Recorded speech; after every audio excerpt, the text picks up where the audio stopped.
Commander Zethix's mandibles clicked nervously as he watched the human settlement through his tactical visor.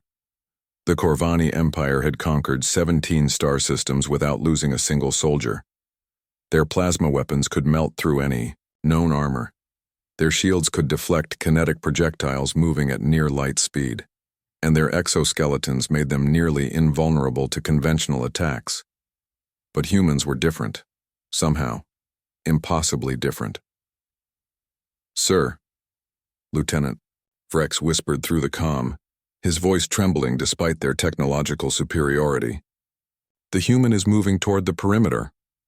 Zethix focused his optical enhancers on the lone figure walking across the scorched battlefield.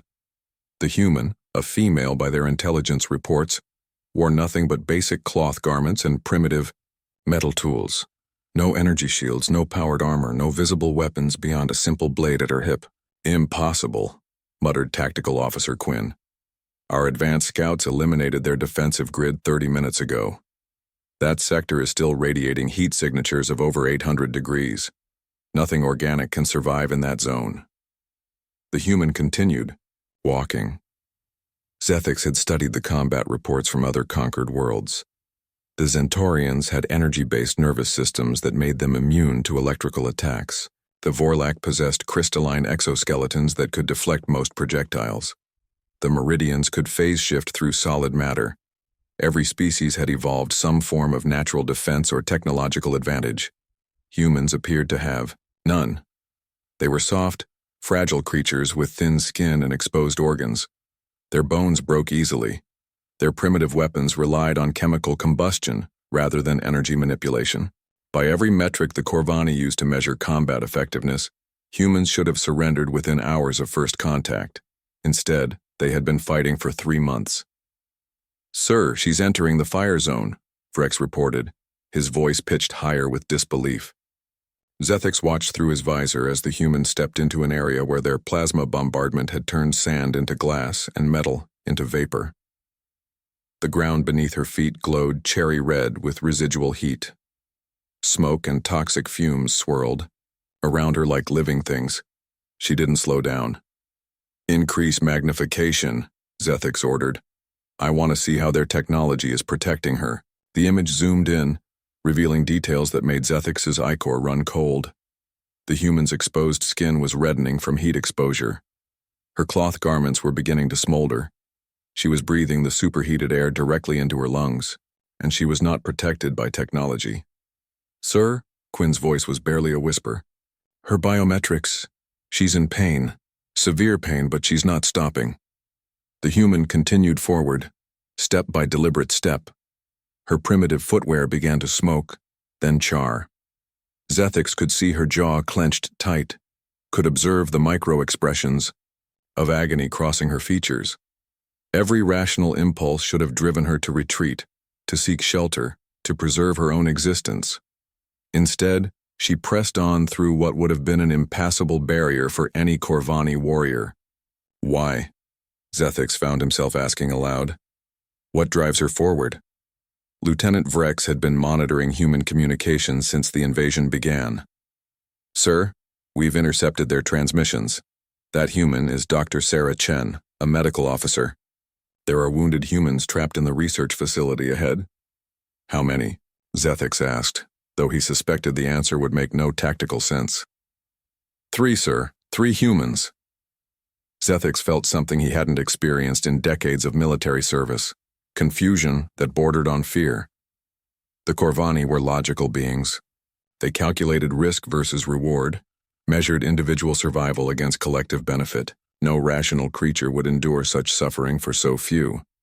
The human was now halfway through the kill zone. Her clothing was actively burning in places, and she beat at the flames with her bare hands while continuing forward. The sensor readings showed her core temperature rising to dangerous levels. Her oxygen intake was becoming labored as the superheated air began to damage her respiratory system. She should have been dead.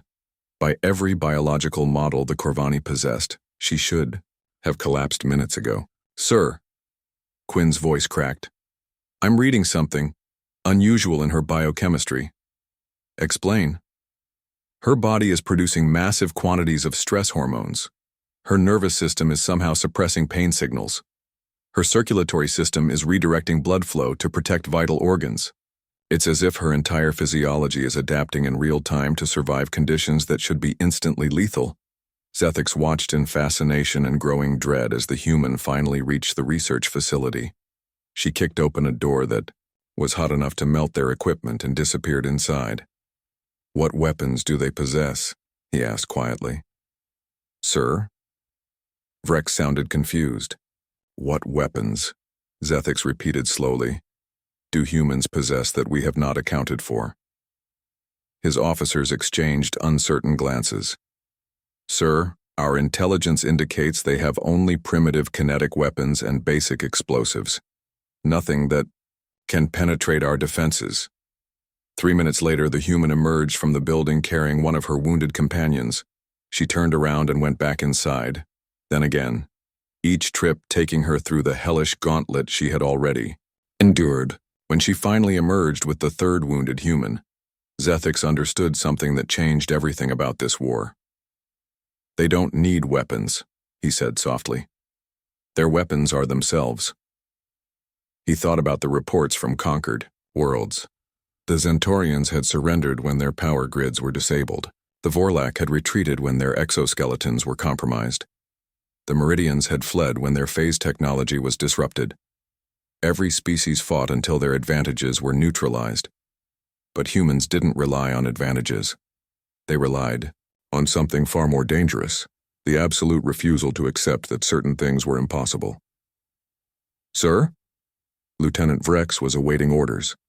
Zethix watched the human collapse finally, her body giving out only after all 3 of her companions were safe.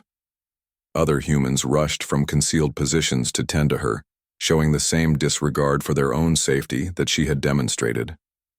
For the first time in his military career, Zethix began to calculate not the probability of victory, but the cost of achieving it.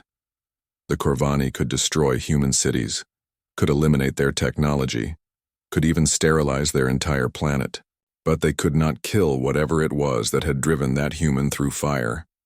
"Signal the fleet," he ordered quietly. "Request immediate diplomatic contact with human leadership." "Sir?" Vrex sounded shocked. "We have overwhelming tactical superiority."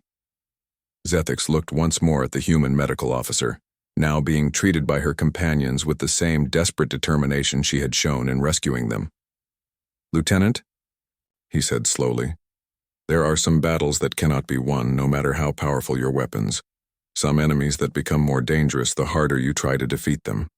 He paused, watching as more humans emerged to help evacuate the wounded, each one willing to risk the same hellish journey their companion had just completed. These humans don't fight because they have superior technology. They fight because they have something we never accounted for in our tactical assessments. They simply refuse to stop. The retreat order was sent within the hour.